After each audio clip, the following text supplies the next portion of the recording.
Bom dia, sábios amados, com a paz do Senhor. Estou aqui nessa manhã gloriosa que o Senhor permitiu, trazendo mais uma mensagem para que vocês possam estar meditando, amém? Aqui no Evangelho de João 21, eu vou estar lendo do 15 em diante, amém? A restauração de Pedro. E depois de terem jantado, disse Jesus a Simão Pedro: Simão, filho de Jonas, ama-me mais do que estes? E ele respondeu: Sim, Senhor, tu sabes que te amo. Disse-lhe: apacenta as minhas ovelhas. Tornou a dizer-lhe a segunda vez: Simão, filho de Jonas, ama-me? Disse-lhe: Sim, Senhor, tu sabes que te amo. Disse-lhe: apacenta as minhas ovelhas. Disse-lhe a terceira vez: Simão, filho de Jonas, ama-me? Simão entristeceu-se por lhe ter dito a terceira vez: ama-me? E disse-lhe: Senhor, tu sabes que eu te amo. Então, na verdade te digo, quando era moço, te arrumavas, andavas por onde querias, mas quando já fores velho, estenderá tuas mãos e outro te amarrará e te levará para onde tu não queiras. E disse isto, significando com que morte havia ele de glorificar a Deus. E dito isto, disse-lhe: segue-me. Aleluia. E Pedro, voltando, viu que o seguia aquele discípulo a quem Jesus amava, e que na ceia se reconstara também sobre o seu peito, e que dissera: Senhor, quem é que há de trair? Vendo Pedro a este, disse a Jesus: Senhor, desde que será? Disse-lhe Jesus: se eu quero que ele fique até que eu venha, que importa a ti? Segue-me tu.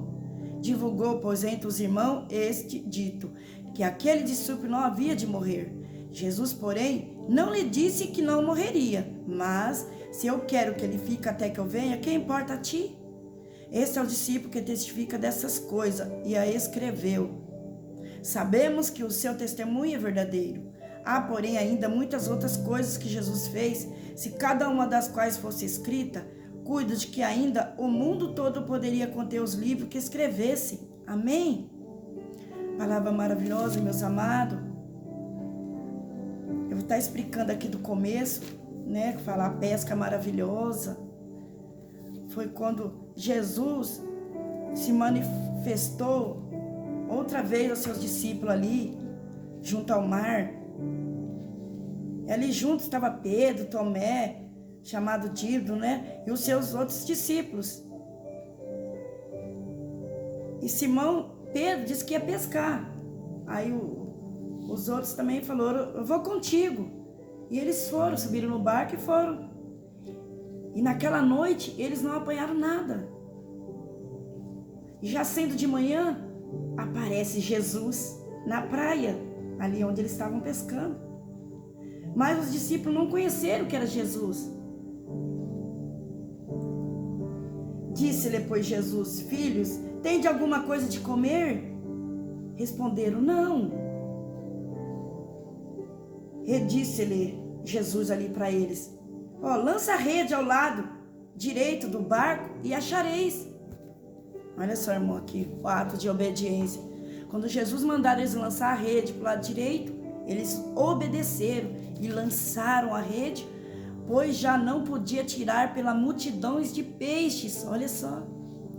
Eu falo, meus amados, quando Jesus chega na nossa vida, quando ele chega no barco, algo acontece.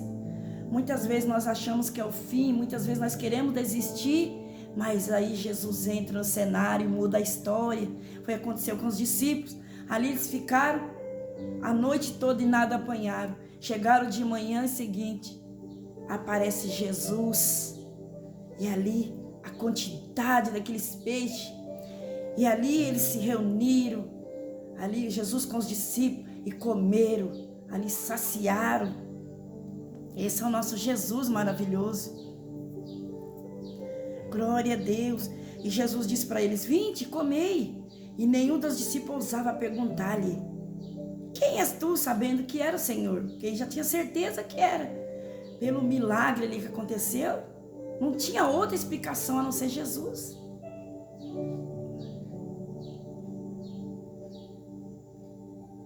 E já era a terceira vez que Jesus se manifestava ali para os seus discípulos. depois de ter ressuscitado dentre os mortos.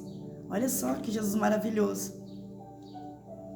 Aí depois aqui no contexto entra a restauração de Pedro, né? Ali depois de ter jantado com Jesus, ali Pedro, Simão, ali Jesus pergunta para Pedro: Pedro, tu me amas? E Pedro: sim, Senhor, tu sabes que eu te amo, apacenta minhas ovelhas. Jesus fez essa pergunta para ele 3 vezes. E na terceira vez ele ficou triste. Ele entristeceu. Eu creio que ele deve ter pensado assim dentro dele: como? Se ele conhece a minha vida, conhece o meu coração, por que ele está perguntando pela terceira vez que eu amo ele? Se ele sabe que eu estou falando a verdade ou não? Mas o Senhor falou pela terceira vez. Eu creio para ver a reação dele. Aí eu creio que neste momento que ele ficou triste, ele lembrou lá atrás quando ele tinha negado Jesus. Por isso que ele ficou assim. Mas você vê que já tinha um arrependimento da parte dele. Glória a Deus. Aí depois que Jesus falou para ele pela terceira vez, ele falou, né? Ficou triste. Aí Jesus fala para ele: na verdade te digo, quando eu era mais moço, te arrumavas, andavas por onde queria, né? Fazia o que você queria. Mas hoje não, hoje você já está mais velho. Estenderá tuas mãos e outro te amarrará e te levará para onde tu não queiras. Olha só. Ele disse isto significando com que morte havia ele de glorificar a Deus. Por isso que o Senhor falou para ele: apacenta minhas ovelhas, vai. E ele obedeceu, fez o que Jesus pediu para ele. E ali Jesus, já vendo que ele ia morrer pelo Evangelho, que ele ia fazer a vontade do Senhor aqui, ó. Havia de morrer pelo Evangelho, glorificar o meu nome, através da palavra. Que maravilha, meus amados. E disse isso, ele seguiu. É dito isso, disse ele: segue-me. E foi o que ele fez. Seguiu Jesus. Foi fazer aquilo que o Senhor entregou nas mãos dele. Aquele chamado. Assim é na minha e na sua vida. Quantas vezes nós temos negado Jesus? Falamos que ia fazer isso, ia fazer aquilo. E muitas vezes nós não fazemos. Muitas vezes por medo. Ou até mesmo por comodismo. Porque muitas vezes, da maneira que nós estamos vivendo, está tudo bem, está ótimo. Não. O Senhor nos levantou para isso. Ele tem um chamado para cada um de nós, assim como foi para os seus discípulos. Assim é na minha e na sua vida. Qual é o chamado que Ele tem colocado nas tuas mãos? Qual é a promessa que Ele tem feito na sua vida e até hoje você não deixou Ele cumprir na sua vida? Porque a promessa dEle na minha e na sua vida, Ele continua de pé. Aqui Pedro, mesmo ter tido negado Ele lá atrás, ele se arrependeu de todo o seu coração. O Senhor veio e restaurou a vida dele, deu mais uma chance para ele, porque o Senhor conhecia o coração dele, com certeza, sabia que podia contar com ele, mesmo negando Jesus lá atrás. Então por isso que eu falo, meus amados, talvez hoje você se encontre aí caído, decepcionado, ou você voltou para trás. Ele conhece seu coração, Ele sonda seu coração, já sabe se você vai ouvir a voz dEle, assim como Pedro ouviu. Quando Ele pedir algo para você, você vai fazer. Ele também já conhece e sabe todas as coisas. Amém? E ali, Judas, quando estava na mesa ali, com todos os discípulos, com Jesus, em momento algum, Jesus pediu para ele sair. Mesmo Jesus conhecendo o coração dele, já sabendo que ele ia o trair. Olha só a grandeza desse Jesus. Mas eu creio que Jesus ali, ele ficava torcendo. Eu tenho certeza, intercedendo pela vida de Judas, para que ele se arrependesse. Assim como Pedro arrependeu. Mas não foi como ele esperava. Ele tinha o poder para mudar ali toda aquela situação, sim, mas ele não podia fazer isso, porque ele já fez por cada um de nós, fez pela vida de cada um ali de seus discípulos, já pagou um alto preço, o Pai entregando seu filho naquela cruz. Então, eles tinham que ouvir, obedecer e fazer a vontade de Jesus. Mas ele não fez, ele deixou aquele mal entrar dentro dele. Assim é na minha, na sua vida. Por isso que nós temos que ouvir a palavra do Senhor, obedecer a voz dele, e não deixar esse mal entrar na minha, na sua vida. Que muitas vezes pode acontecer isso que aconteceu com Judas. Ele teve a chance ali também, como Pedro teve e muitos outros, mas ele não agarrou essa chance. E quanta chance o Senhor tem dado para você se arrepender dos seus maus caminhos e voltar para Ele, porque Ele não quer que você morra, mas Ele quer que você viva. E o fim foi trágico de Judas, por não ter se arrependido. E eu creio em nome de Jesus, que ele ficou muito triste de ter sido dessa maneira. Mas as nossas decisões, as nossas atitudes, Jesus não pode fazer, a não ser nós mesmos. A única coisa que Ele pode fazer por nós é nos renovar nossas forças, restaurar, nos dar vida, nos direcionar, falar, é por aqui, você faz isso, você faz aquilo.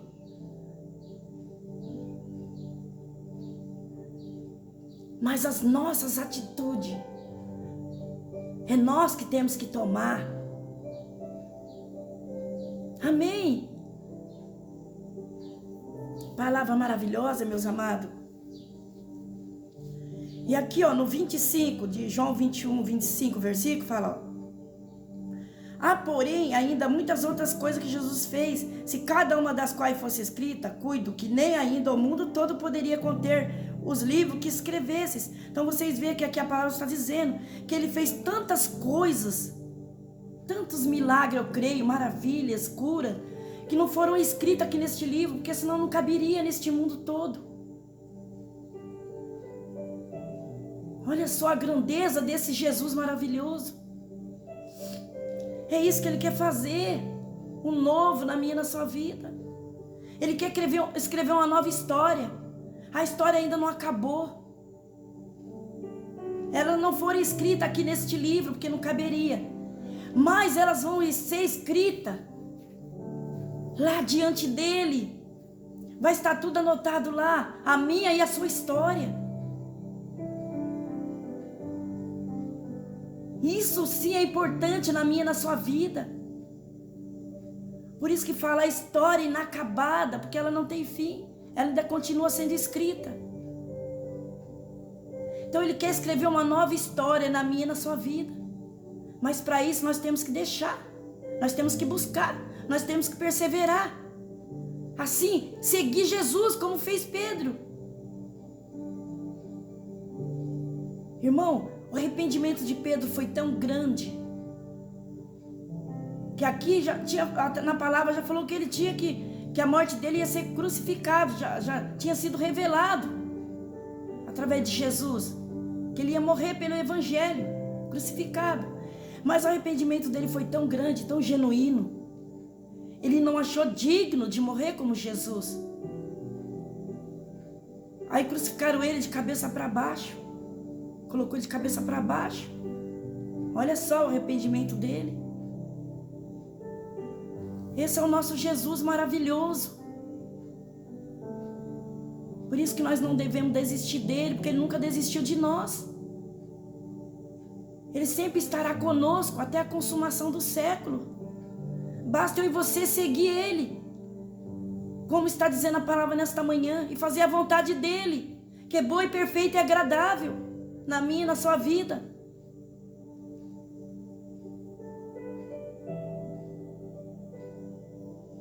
É esse arrependimento que Ele quer de mim e de você. Ele não quer que eu e você esteja na presença dEle por estar, não. Só ali esquentando, não. As cadeiras, não. Ele quer que nós vamos lá adorar Ele em espírito e em verdade, com as nossas poucas forças. Nós temos que sair da nossa casa, estar lá na presença dEle e ser fiel no pouco. Falar, Pai, este é o meu melhor que eu posso te dar. Que a palavra dele fala.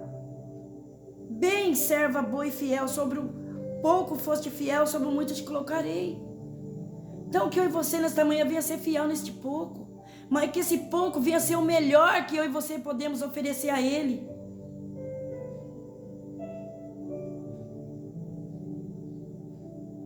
E na igreja, buscar, adorar. Porque ali é um lugar de adoração. É um lugar sagrado. De nós derramar a nossa dificuldade, as nossas tristezas diante dEle.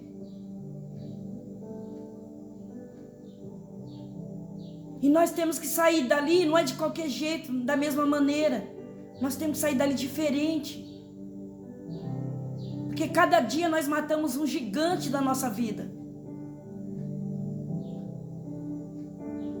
Ali sim, nós vamos encontrar refúgio, força.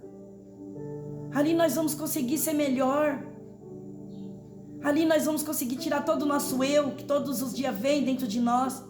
Todo o nosso orgulho, toda a avareza, todo o ressentimento.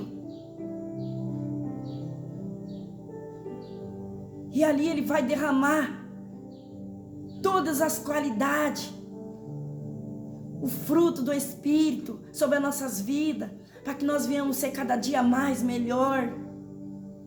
É isso que Ele quer de mim e de você.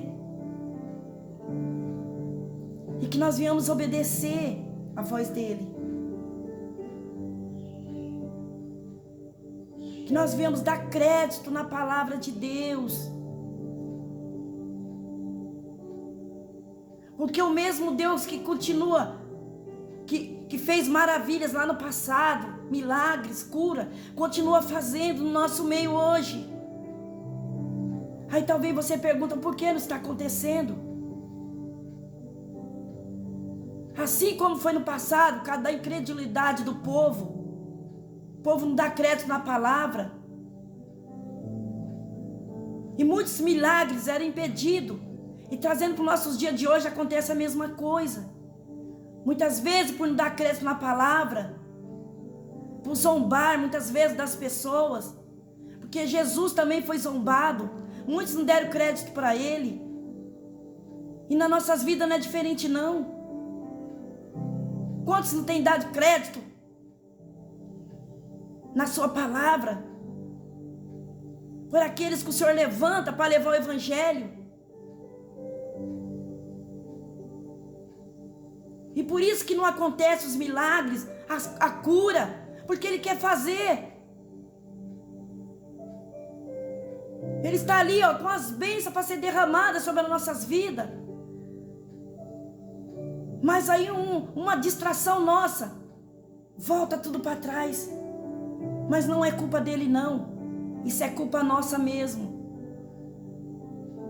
Quando nós reconhecer esse Deus tão grande nas nossas vidas, reconhecer que é Ele que faz, que é Ele que opera, que é Ele que cura, que é Ele que liberta, algo extraordinário vai acontecer nas nossas vidas, no nosso meio. Porque Ele continua fazendo e operando. Amém? E não é culpa dele não. Que nós viemos assumir nesta manhã, porque a culpa é nossa mesma. Reconhecer que nós somos falhos. Que através da nossa falta de fé, muitas vezes, da nossa incredulidade, Ele não tem operado no nosso meio. Então que nesta manhã abra o teu coração, deixa Jesus fazer, e dê crédito na tua palavra. Que aí eu e você sim vai ver algo extraordinário acontecer. Mas tudo tem um tempo na minha e na sua vida. Não é como eu e você quer. O trabalhar dele nas nossas vidas é de repente. É quando nós menos espera. Tudo acontece, tudo muda. Amém? E essas são as palavras que o Senhor colocou no meu coração nesta manhã. E eu agradeço esta rica oportunidade, em nome de Jesus.